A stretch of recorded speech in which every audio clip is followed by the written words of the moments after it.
What's going on, everybody? Welcome back to Art Check. So today I got another video that I recorded from a hangout, and this one was really interesting because for the first time really I asked my audience during the hangout, what do you want to see me draw?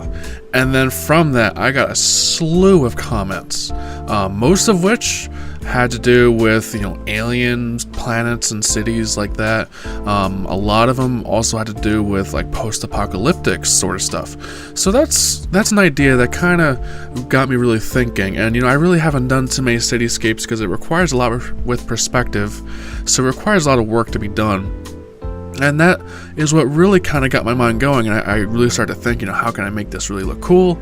And I got some ideas from the audience once again, and I just started putting it into shape and form, and I started to go with it. So from the starting viewpoint of this, I wanted it to be on like a road or a highway, and so a lot of people were saying, but you should put a bridge in that. So I put a small bridge in the background, and that section coming down the middle of the road, that's like a barrier, like the concrete divider between the two lanes of a highway, something like that. That's what I kind of wanted to do. And I know I wanted buildings on one side, but on the other side I wasn't too sure what I wanted, so I kind of put in some higher mountains and I just erased them out. Then I put in some like low-lying hills just to kind of offset things. But I wasn't sure if I wanted to put some buildings on the other side or if I wanted to keep most of the focus on the right side of the drawing. I eventually erased out the building that I put on the left side, but that's not too big of a deal. But I really wanted most of the buildings to be on the right side of the image. And with the way that I have the perspective set up, you're very low on that road. It's set up that it's from the viewer's eye, on the road.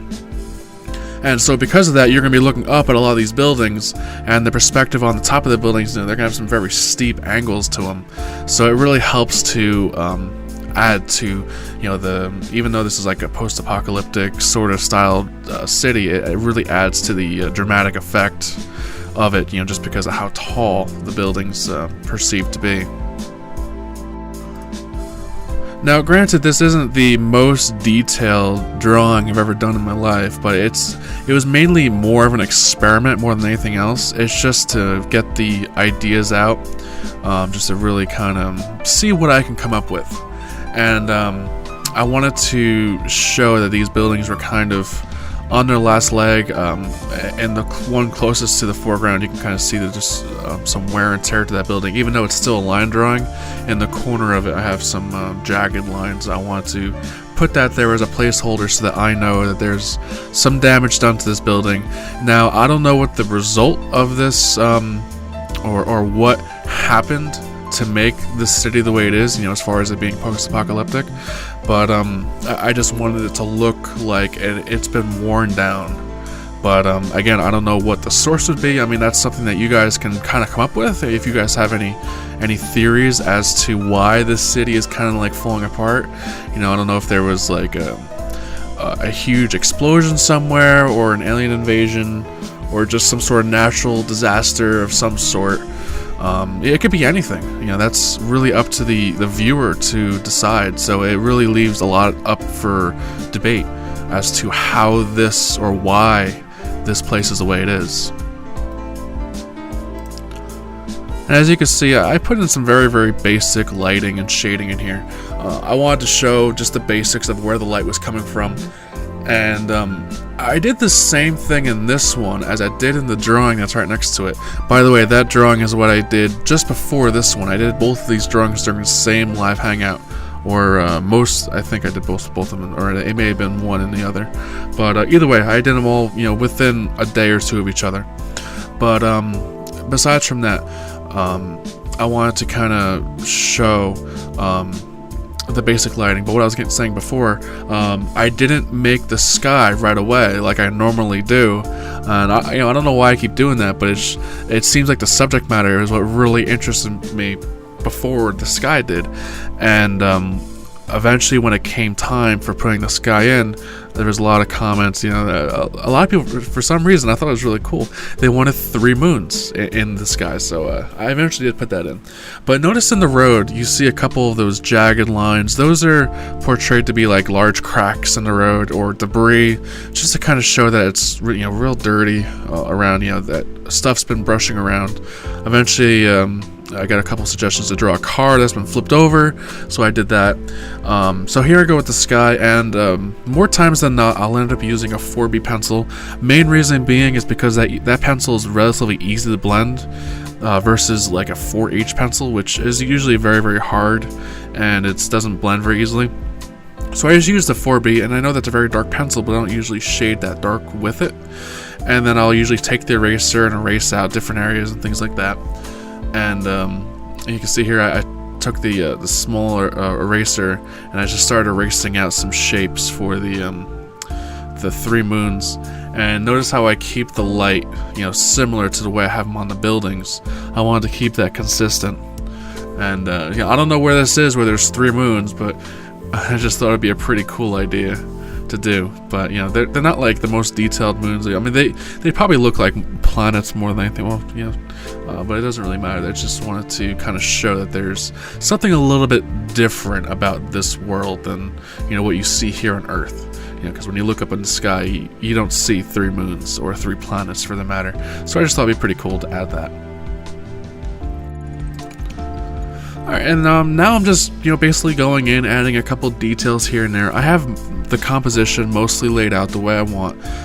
This is kind of the scene that I envisioned in my mind when I was drawing it, and that's really like what I want to see. So besides from what is here, the only thing left to really do is add in details, which the most fun part in a drawing for me is the initial 10-15 minutes, sometimes half hour, because during that time I'm still creating the overall composition. You can still do anything you want. If you wanted some more buildings, you can add them in. If you want to make the buildings a different style, from a different time period, or completely your own style, you can do that as well. I mean, it's completely up to you. So that's why I really enjoy the beginning stages of a drawing, because you can completely make it your own. And I really want to add a nice touch to this drawing, so I added in a little figure beneath the bridge, and I made it look like he was holding some sort of rifle or something, just to kind of make it look like that this is a hostile place. You also have to think of, when you're doing this, you have to think of relationships between one object and the other. As you look at this, you see cracks in the road, you see some wear and tear to the building, so you know that something went down, something serious happened here. And then if you add a rifle to a guy, you know that it's not a very safe place to be. He's obviously defending himself, or he's looking to cause harm to people. You don't know which. But more times than not, I think with someone being alone like that, he's trying to survive. So if it was a group of people, I think that they would be trying to cause trouble. But at the same time, you never know. It's always up to the person creating it and the person that sees it to make those interpretations of what they want to see, or what kind of stories that they think of when they're looking at the image itself. And that's what makes art really fun.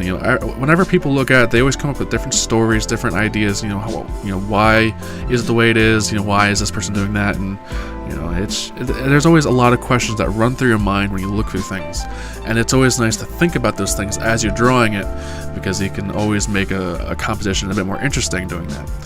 So I know there was one, I can't remember the name, it was a bit while ago, but kept asking me to draw birds in the image. They wanted me to draw birds in the image to the left, but I didn't really think it would fit in too well. So that when they asked me again to do it in this one, I said, okay, I can do that. So I added in a tree, and I have a bunch of birds flying away from it.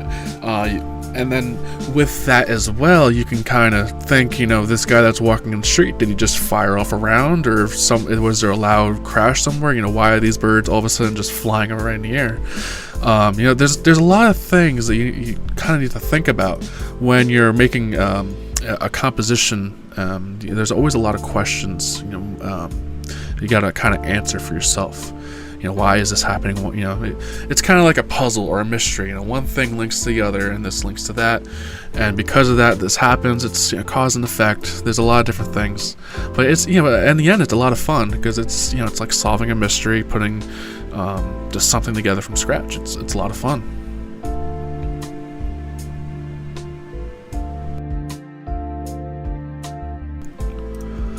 Now, surprisingly, this drawing didn't take me anywhere near as much time as the other one did, mainly because I didn't put as much detail into it, and it didn't really need too much detail. But one final thing that the audience was asking me for was a card that was flipped over, and I felt that would really add to the overall effect of this image, because you can see here that there's no traffic on the road. Normally when something happens, there's a lot of cars left on the road because people usually get out and take their stuff and run. But in this case, maybe these people had time to get out, and that's why there's no cars, or maybe they had no time to get out, so there's no cars on the highway. There's a lot of questions you can always ask. But I really wanted to add in a car that was flipped over, just to kind of add to the effect of this.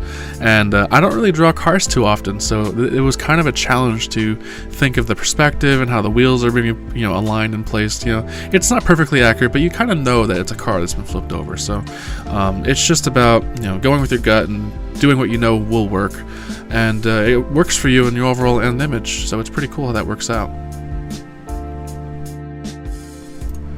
Alright everyone, so here's the final image of what I've created during a live hangout, and I had a great time drawing with everyone, and all the suggestions were awesome.